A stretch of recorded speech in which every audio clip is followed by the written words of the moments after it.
सिंधुदुर्गच्या कणकवली शहरात चोरट्यांचा धुमाकूळ सध्या बघायला मिळतोय। चोरट्यांनी एका रात्रीत जवळपास 5 ते 6 दुकानं फोडल्याचं सध्या समोर येत आहे। यामध्ये bakery, medical, beer shoppe, mobile shoppe, किराणा दुकान या चोरट्यांनी फोडलेले आहेत। रोख रकमेसह महागड्या वस्तूंची दुकानातून चोरी सुद्धा करण्यात आली आहे। पोलिसांचं पेट्रोलिंग सुरू असताना सुद्धा चोरट्यांचा हा धुमाकूळ बघायला मिळतोय आणि पोलिसांसमोर चोरट्यांना पकडण्याचं आता आव्हान उभं ठाकलंय। आणि ही सीसीटीव्हीची दृश्य आपण बघू शकतो। जवळपास 5 ते 6 दुकानं या चोरट्यांनी एका रात्रीमध्ये फोडली। अनेक महत्त्वाच्या वस्तू या चोरट्यांनी चोरून नेलेल्या आहेत।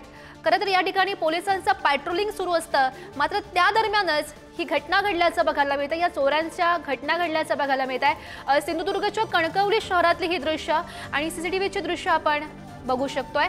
चोरट्यांचा धुमाकूळ आपल्याला कणकवली शहरात बघायला मिळतोय। Bakery, medical, beer shoppe, mobile shoppe, किराणा दुकान या चोरट्यांनी फोडलेले आहेत। जवळपास रोख रकमेसह महागड्या वस्तूंची या चोरट्यांनी चोरी केल्याचं सध्या समोर आलंय।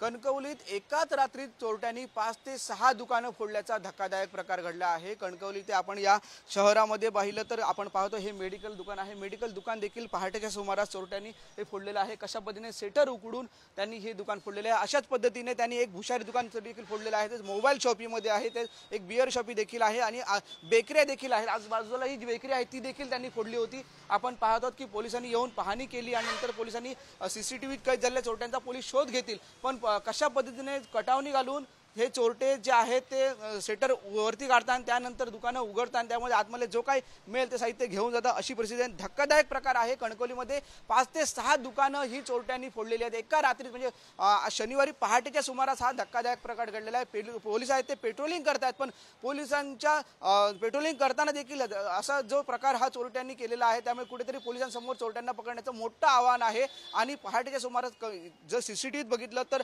काही स्थानिकांचं म्हणणं आहे की 4 ते 5 जे चोरटे होते हे इथे वावरत होते, अशी एक शक्यता आहे। त्यामुळे कुठेतरी पोलिसांनी या चोरट्यांना लवकर पकडावं आणि शिक्षा करावी असं देखील याचं म्हणणं आहे। कारण जर समजा अशा प्रकारे 5 ते 6 चोरटे एका रात्रीत होऊ शकतात तर व्यापाऱ्यांमध्ये भीतीचं वातावरण सध्या निर्माण झालेलं आहे। त्यामुळे पोलिसांसमोर या चोरट्यांना पकडण्याचं मोठं आव्हान आता निर्माण झालं आहे।